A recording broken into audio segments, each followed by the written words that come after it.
Hello everyone, welcome to my channel. I'm tbsp and today we're going to have another baking session. Okay, so this is one of the requests of my subscriber.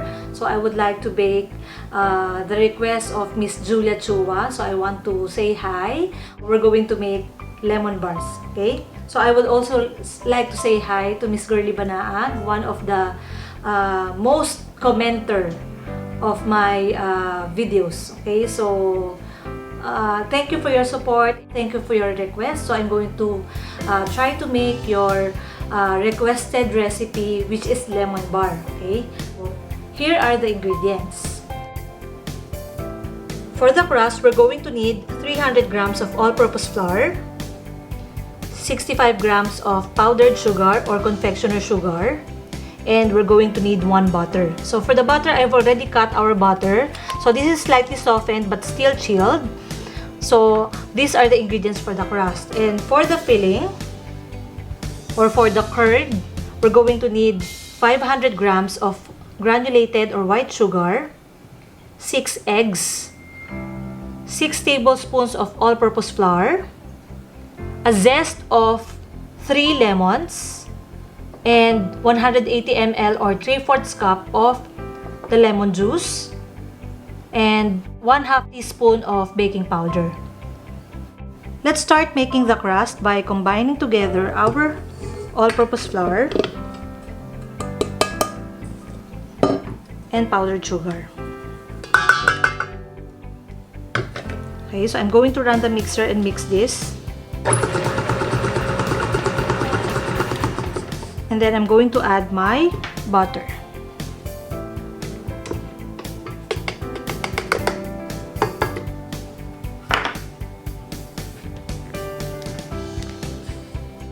So you can do this manually, but since I have a mixer and it's very convenient for me to make use of this, I'm going to use my mixer instead. But for those of you who don't have any mixer, you can just mix this using a wooden spoon, or you can also use your hands, or you can also use a rubber spatula. I will try to turn on the mixer. Start it slowly and test if the flour is going to fly off. Okay.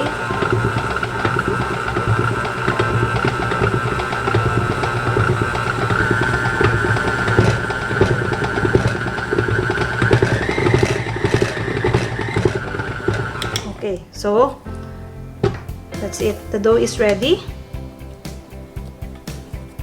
And then we're going to transfer this to a 9 by 13 inch square pan. Okay, so this is what our dough will look like. Okay, so again, we're going to need a 9 by 13 pan for our crust, for our lemon bars. And I like using this one. For my last video, I showed you this one. I bought this from online shopping, from Shopee or Lazada.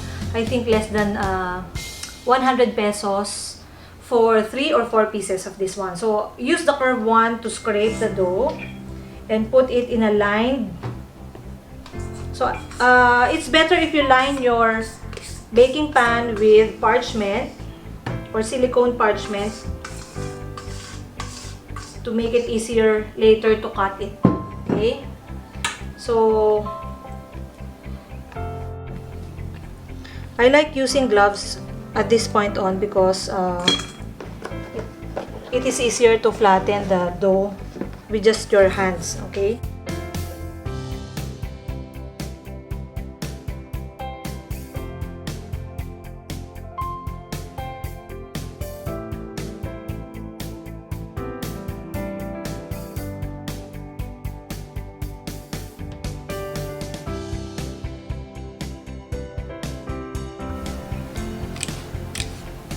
so make sure that it is even so that when you bake it, it will bake evenly. Bake this at 325 to 350 degrees for 20 minutes. 18 to 20 minutes until light golden brown. And then we're going to make the curd and pour it on top. So while waiting for the crust to bake, we can make the curd filling. So for the curd filling, I'm just going to manually mix it. Let's start with mixing the sugar and our lemon zest. If you have a food processor, you can actually pulse this in a food processor to combine it much better. And it's going to extract also the flavor of your zest better. Okay?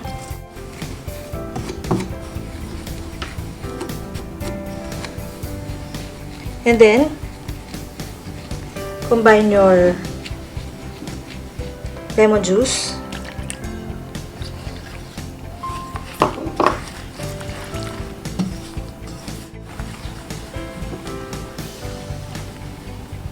your flour, and then your baking powder.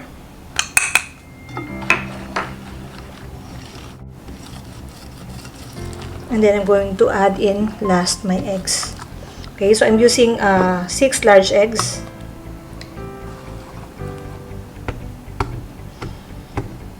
If you want to beat your eggs before adding it here, you may do so.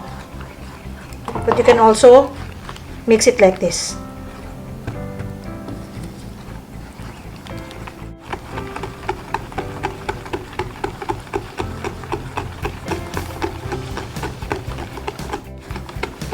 So make sure that when you're mixing, you will mix it well and you will be able to feel that the sugar is slowly melting together with the liquid ingredients.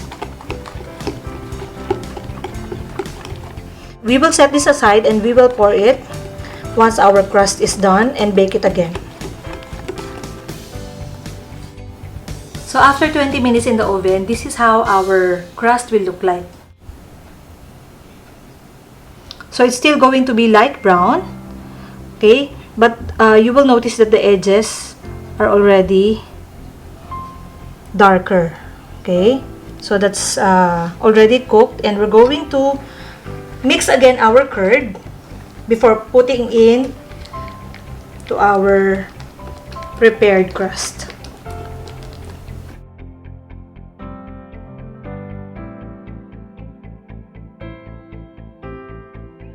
So after our chilling time, or after cooling down your lemon bars and chilling them for around 20 to 30 minutes in the refrigerator, this is how it's going to look like. Okay?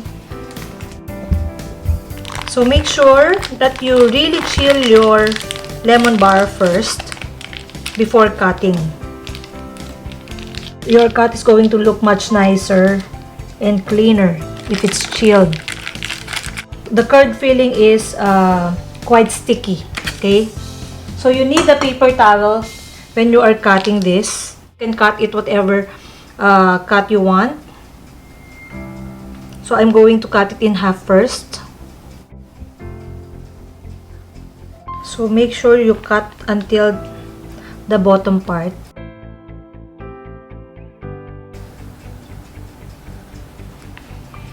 Okay. And then clean your knife after each cut. Okay.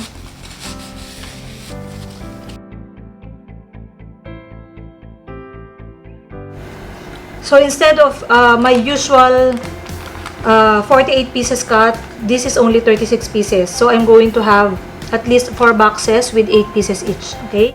We will dust it with powdered sugar.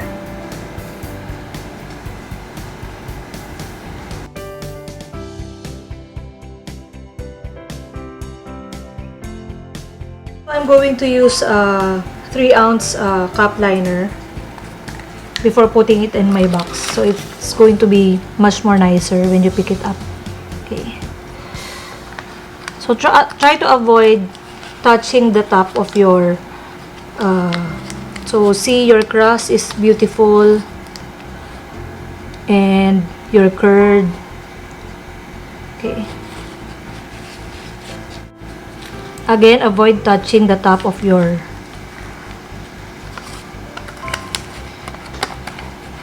I don't want to dust my lemon bars when I already put it in my baking cups so that the baking cups will be clean.